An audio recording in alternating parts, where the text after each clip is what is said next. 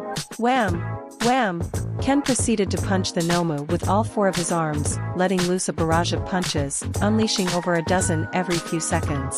Shiroku joined in, leaping over to the opposite side, and unleashing numerous blows to the monster's face, creating quite a few bruises.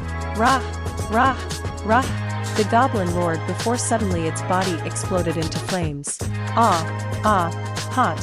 Hot! Ken shouted as he and Shiroku jumped away from the Golban, their hands now slightly burnt from the fire. Oh no! Shiroku stared at the flaming Nomu in horror and saw her web starting to burn away. Rah! Soon the goblin broke out of the webs, its body still on fire. And if that wasn't bad enough, they also saw the bruises on its body quickly heal, until Goblin was good as new. Shiroku and Ken looked at the monster in fear, their eyes widened as both of them were now at a bit of a loss on how to fight this thing. While they were stunned, the goblin looked at them, before spitting out a massive fireball, headed straight towards them. Before it could hit them, however, a massive crystal wall popped out of the ground, shielding them from the fireball, which exploded against the crystal, cracking it slightly. Finally caught up to you two. Ken and Shiroku looked behind them and saw Nara running up towards them. Sis. For once I'm glad to see you, Ken said as the goblin continued to shoot fireballs at the shield. Same. Nara nodded. What's the situation? Do you know what this guy's quirk is? No, but from what we know, he's stronger than Ken, can set himself on fire, as well as shoot it, and he regenerates, Shiroku explained as quickly as she could. Ara! Suddenly the goblin jumped over the shield, leaping into the air intent on stomping down on them. Ken and Shiroku ran, with Nara walking backward slowly, as she aimed her arm upwards, before shooting out a bunch of small sharp crystals. This did very little, most of the crystals just bounced off its skin, some of them made small cuts, but those almost immediately regenerated. Slam! The goblin crashed into the ground, causing it to shake, and for Nara to lose her balance, and fall on her back. Ack! Nara grunted, quickly trying to get up, but the goblin swiftly stamped its foot down on her chest, slamming her back down into the ground, creating a small crater. Get off her! Ken screamed as he rushed towards the goblin, and tackled it off of his sister. Ag! Ken grits his teeth, the pain from grabbing the on-fire goblin hitting him each second, but he had to endure. As Ken pushed the goblin dug its feet into the ground, slowing Ken down, before the goblin grabbed Ken's head, looked down at him, and unleashed a flamethrower attack right at his face. Ah! Ken screamed in pain, trying to move away from the goblin, but the goblin grabbed his arm, keeping him in place. Thwip! Shiroku shot another web at the goblin, this time at the back of his head.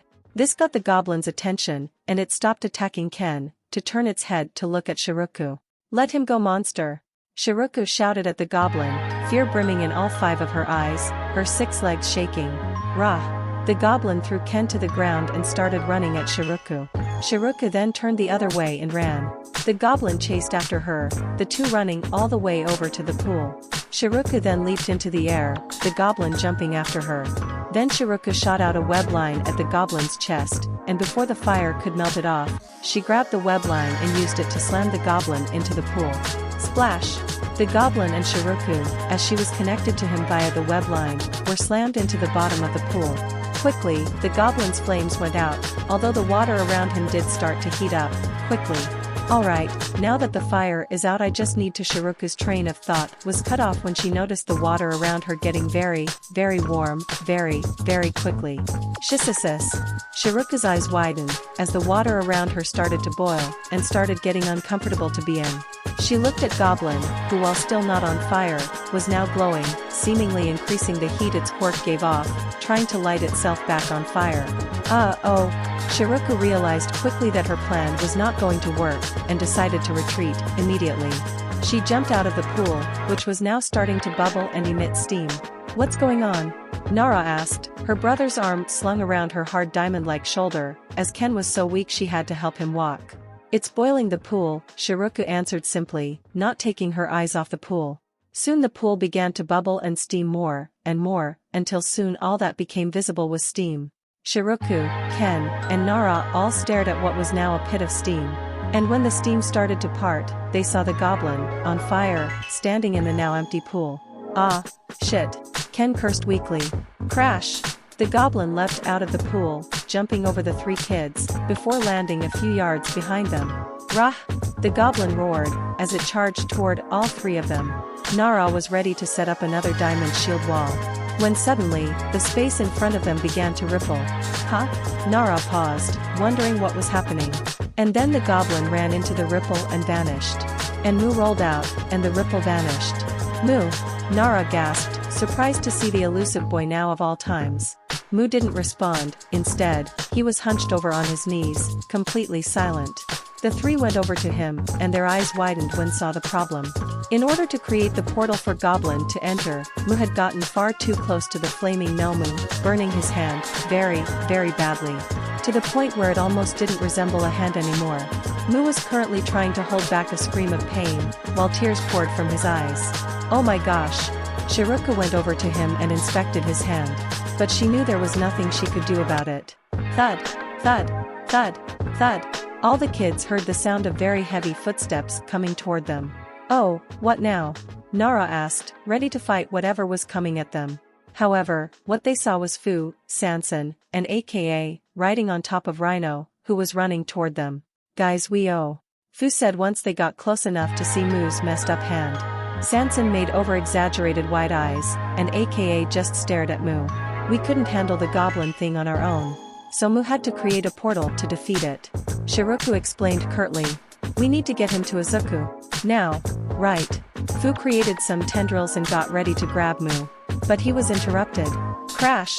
Suddenly, Lady Q went flying out of the house's third floor and landed a few yards away from the kids, who could only stare in disbelief at the state she was in. Her clothes were almost completely torn off, she had a massive claw mark on her torso, and both her arms had been ripped off, as was one of her legs. While all the other children were staring on in shock, Fu was staring in confusion, having quickly gotten over his shock. That was the woman Kiba was fighting. But why is she so torn up? That doesn't make any sense. Kiba would never. Fu's thoughts were cut off when suddenly, he heard something slammed down behind them. All the kids looked to see what it was, and they saw Kiba, with her head pointed down, in her new transformation. Having jumped out of the hole, Lady Q made to follow her prey. "K Kiba?" Shiruka asked, sounding unsure despite the fact that this was obviously Kiba. But she seemed so different that Shiruka was once again in shock.